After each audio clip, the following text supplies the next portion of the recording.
नमस्कार। मैं कमलेश कबीर आपका एक बार फिर स्वागत करता हूं इस नए एपिसोड में। इस एपिसोड में हम बात करेंगे अरविंद केजरीवाल की। अरविंद केजरीवाल ने एक बार फिर कांग्रेस पार्टी की गर्दन को पकड़ लिया और अब की बार जो है वो कसकर और घुमाकर पकड़ा है।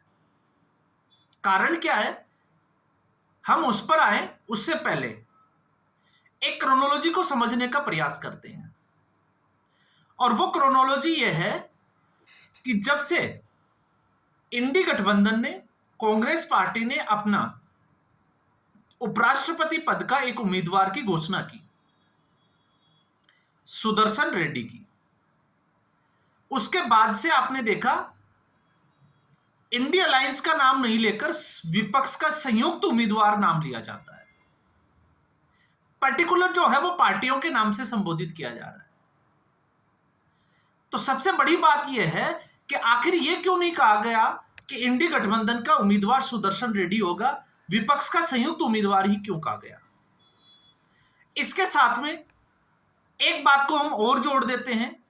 जब 130वें संविधान संशोधन का बिल लोकसभा में लाया गया, हालांकि वो बाद में जेपीसी में भेजा गया क्योंकि सरकार की मंशा यही थी कि इस बिल को बहस के लिए जेपीसी में भेज देना चाहिए, जहां पर जेपीसी के सदस्य मेंबर जो होंगे वो सत्ता पक्ष और विपक्ष दोनों से होते हैं। वो बैठेंगे, एक दूसरे से बहस करेंगे और फिर सुझाव देंगे। अब उस जेपीसी के लिए आपने देखा होगा ममता बनर्जी ने किनारा कर लिया। टीएमसी जो है वो उससे पहले ही किनारा कर चुकी है और दूसरी पार्टियां भी उस कतार में खड़ी है, एक के बाद एक। तो फिर सवाल यह है कि आखिर जेपीसी में शामिल क्यों नहीं हो रही है पार्टियां, जबकि कांग्रेस पार्टी जो है वो जेपीसी में शामिल हो रही है। तो बाकी पार्टियां कांग्रेस पार्टी के साथ खड़ी नहीं है। तो जब इंडी गठबंधन बना था, उस इंडी गठबंधन का मुख्य उद्देश्य था किसी भी तरीके से प्रधानमंत्री नरेंद्र मोदी का जो विजय रथ है उसको रोका जाए, और उसकी अगुवाई कर रहे थे नीतीश कुमार। तो नीतीश कुमार का नेतृत्व सभी पार्टियां स्वीकार करने के लिए तैयार थी, क्योंकि उस अम्ब्रेला के नीचे लाने वाले नीतीश कुमार थे। लेकिन जिस तरीके से राहुल गांधी को प्रधानमंत्री बनाने के लिए कांग्रेस पार्टी ने चाल चली और संयुक्त रूप से प्रधानमंत्री का पद का उम्मीदवार की घोषणा नहीं की, चेहरा नहीं बताया नीतीश कुमार को, तो नीतीश कुमार किनारा करने लगे। क्यों? क्योंकि राहुल गांधी को प्रधानमंत्री बनाना था। और आपने देखा होगा मुंबई में जिस तरीके से जो है वो पोस्टर वार भी चला था। इसको मापते हुए इसी गठबंधन की जो साथ की पार्टियां थी, टीएमसी वगैरह, उन्होंने, आपने देखा होगा अखिलेश यादव ने भावी प्रधानमंत्री के पोस्टर लगवा दिए थे, और ममता बनर्जी ने तो खुलकर जो है वो राहुल गांधी के नेतृत्व को अस्वीकार कर दिया था। तब हम कहते थे कि इस गठबंधन का कोई अस्तित्व नहीं है। तो लोग जो है वो, हो सकता है जो एक मीडिया वर्ग था जो इसको बड़ा चढ़ाकर कह रहा था कि अब तो जो है वो बहुत कुछ बदलने वाला है, लेकिन आज ये गठबंधन उसी स्थिति में आ गया। और उस स्थिति में आने के बाद आज इसकी नौबत ये आ गई कि इंडी गठबंधन इसकी जो अलायंस की जो पार्टियां हैं वो तक जो है वो विपक्ष का संयुक्त उम्मीदवार बोल रही है, इंडी गठबंधन का उम्मीदवार नहीं बोल रही। और क्यों नहीं बोल रही? क्योंकि अरविंद केजरीवाल ने तो ऑफिशियली तरीके से जो है वो आउट कर लिया है इस गठबंधन से। वो अपने आप को इस गठबंधन में नहीं देखना चाहते। अब ऐसा क्यों हुआ? तो ऐसा इसलिए हुआ क्योंकि अरविंद केजरीवाल के आप स्टेटमेंट को देखोगे तो एक बार फिर से जो है वो गर्दन तो पकड़ी, लेकिन हुआ क्या अगर हम इसके पीछे को समझते हैं तो क्या कारण होंगे? तो कारण क्या है अगर हम उसको समझे, तो अरविंद केजरीवाल जब पहली बार सत्ता में आए तो उसकी वजह क्या थी?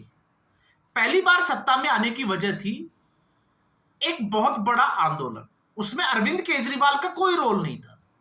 अन्ना हजारे का एक आंदोलन था, इंडिया करप्शन अगेंस्ट इंडिया, ये जो एक मूवमेंट था। और उस मूवमेंट पे अरविंद केजरीवाल और उसकी टीम, अन्ना हजारे की जो टीम थी, वो कांग्रेस पार्टी के भ्रष्टाचार के पेज जो है वो उड़ाती थी, और लोगों को जो है वो एक नई उम्मीद दिखी, समर्थन किया। अरविंद केजरीवाल ने उसका फायदा उठाया और राजनीतिक पार्टी का गठन किया, आम आदमी पार्टी। और नैतिकता के आधार पर जो है वो ईमानदारी और नैतिकता की दुहाई दी। जनता को लगा कि अब जो है वो एक नई राजनीति का उदय हुआ है, भरपूर साथ दिया। लेकिन उस वक्त का जो विधानसभा चुनाव आप देखोगे, जब शीला दीक्षित जी के समय में अरविंद केजरीवाल ने सरकार बनाने के लिए पर्याप्त आपको पता होगा भारतीय जनता पार्टी 32 सीटों पे थी और आम आदमी पार्टी को 28 सीटें मिली थी। तो आम आदमी पार्टी ने कांग्रेस पार्टी ने से समर्थन लिया था। 5 महीने जो है वो सरकार चलाई और बड़ी चालाकी से ठीकरा जो है वो कांग्रेस पार्टी पे फोड़ दिया कि कांग्रेस पार्टी उनको काम नहीं करने दे रही, और तुरंत जो है वो सरकार गिरा दी। मध्यावधि चुनाव हुए और इस बार जो है वो अरविंद केजरीवाल पूरी मेजोरिटी के साथ सत्ता में आए। तो 2017 तक सीएजी की जो रिपोर्ट थी उनको उछाल उछाल कर कांग्रेस पार्टी पर हमला करते रहे अरविंद केजरीवाल। तो अरविंद केजरीवाल की राजनीति कांग्रेस विरोध से निकल कर आई और कांग्रेस विरोध से निकलकर आने के बाद अरविंद केजरीवाल ने 2019 में लोकसभा का चुनाव हालांकि अकेले लड़ा, लेकिन विधानसभा के चुनाव में फिर बाजी मारी। और दिल्ली की जनता, क्योंकि यहां तक अरविंद केजरीवाल की राजनीति कांग्रेस पार्टी के खिलाफ या हम कहें कि आसपास घूम रही थी, लेकिन 2020 में आम आदमी पार्टी के विवाद शुरू होते, विवाद तो पहले ही शुरू हो गए थे, लेकिन भ्रष्टाचार के खिलाफ जो है जिस पार्टी का उदय हुआ हो उसके ऊपर आरोप जो है वो 2020 में पहली बार लगे। उसके बाद एक पार्टी के नेताओं का जेल यात्रा शुरू हुई।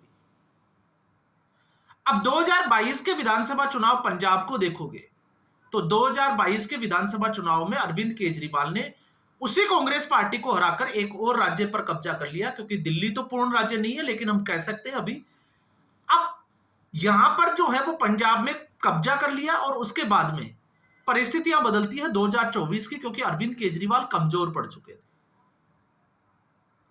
तो अरविंद केजरीवाल को लगा कि शायद वो इस गठबंधन का हिस्सा बन जाए तो आम आदमी पार्टी को जिंदा रख सकते हैं।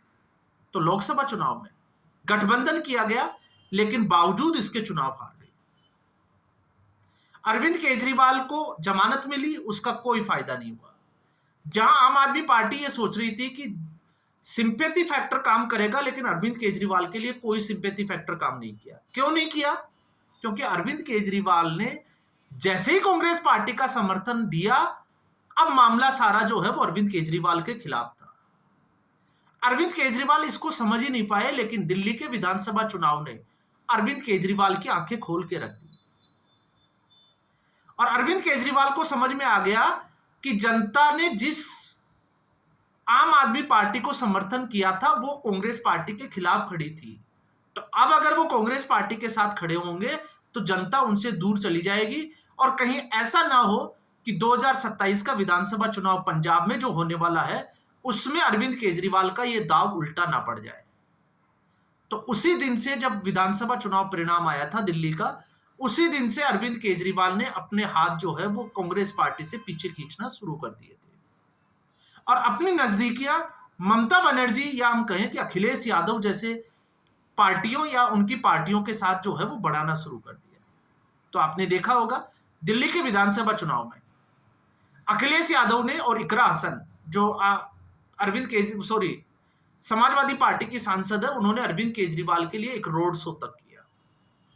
ममता बनर्जी ने खुले तौर से कांग्रेस पार्टी का समर्थन नहीं किया, अरविंद केजरीवाल का समर्थन किया। तो अब अरविंद केजरीवाल को समझ में आ गया कि कांग्रेस पार्टी के अगर वो खिलाफ जाएंगे तो शायद पंजाब को बचा सकते हैं, क्योंकि भारतीय जनता पार्टी वहां कमजोर है। लेकिन अगर वो कांग्रेस पार्टी के साथ खड़े रहे तो उनको क्या हाल होगा, जो दिल्ली में हुआ था वही हाल होगा।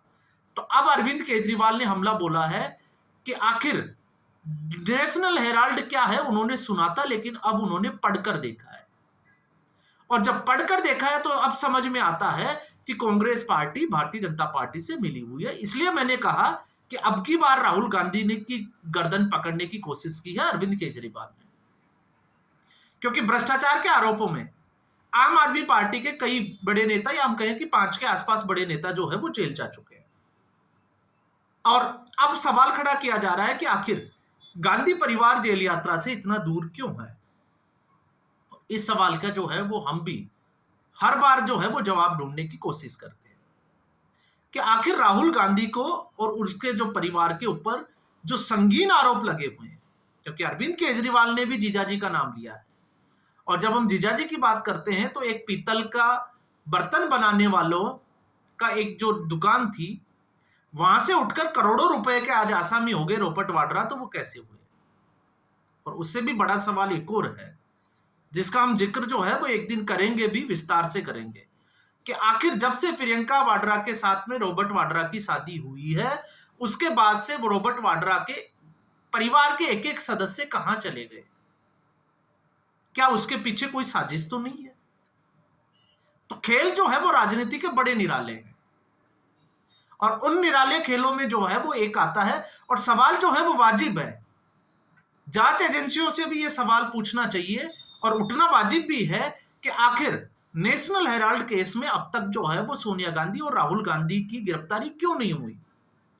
क्योंकि अब तक हो जानी चाहिए, क्योंकि और दूसरे मामलों में जिस तरीके से केंद्रीय जो एजेंसियां हैं वो त्वरित कार्रवाई करती है या तेजी दिखाती है, तो आखिर गांधी परिवार के सामने आकर जो है वो सरेंडर क्यों कर देती है? आखिर ऐसा क्या डर है? कारण जो है वो ये भी हो सकता है क्योंकि जब तक राहुल गांधी है तब तक भारतीय जनता पार्टी को एक एज मिलता रहेगा। तो भारतीय जनता पार्टी के स्टार प्रचारकों में जो है वो राहुल गांधी का नाम सबसे ऊपर आता है। और दूसरा कारण यह भी बनता है कि कहीं राहुल गांधी को अरेस्ट करने की वजह से एक ऐसा चुनावी फैक्टर ना बन जाए जिसको हम सिंपैथी फैक्टर कहते हैं। और वो सिंपैथी फैक्टर कैसे? आप देखिए 1984 में किस तरीके से इंदिरा गांधी की हत्या हुई और उसके बाद एक सिंपैथी फैक्टर काम किया और जबरदस्त जीत मिली राजीव गांधी को। और जब राजीव गांधी की जब हत्या हुई तो टीएन शेषन ने पूरे देश में जो है वो चुनाव स्थगित कर दिए, 1 महीने जो है वो आगे कर दिए। 1 महीने में कांग्रेस पार्टी ने क्या किया? कांग्रेस पार्टी ने जहां जहां चुनाव होने थे वहां पर राजीव गांधी की अस्थियों के कलश बिछवाए गए ताकि एक सिंपैथी फैक्टर काम कर सके। तो राजनीति में जो है वो कुछ भी जायज है, सब कुछ जो है वो चलता है। तो ऐसी स्थिति में अब अरविंद केजरीवाल ने रिवर्स गियर पकड़ लिया है, और यह रिवर्स गियर आप देखिएगा भारतीय जनता पार्टी से ज्यादा, क्योंकि अरविंद केजरीवाल को समझ में आ गया कि प्रधानमंत्री मोदी को पर्सनल टारगेट करने से उनका नुकसान होगा, इसलिए अब उन्होंने कांग्रेस पार्टी को टारगेट करना शुरू कर दिया, क्योंकि इस वक्त कमजोर कड़ी है कांग्रेस पार्टी। तो कांग्रेस पार्टी की उस कमजोर कड़ी का फायदा कैसे उठाया जाए, यह अब अरविंद केजरीवाल को अच्छे से समझ में आ गया। तो आज के एपिसोड में बस इतना ही। उम्मीद करूंगा वीडियो एपिसोड आपको पसंद आया होगा। वीडियो को लाइक करें, शेयर करें, चैनल जरूर सब्सक्राइब करें। धन्यवाद।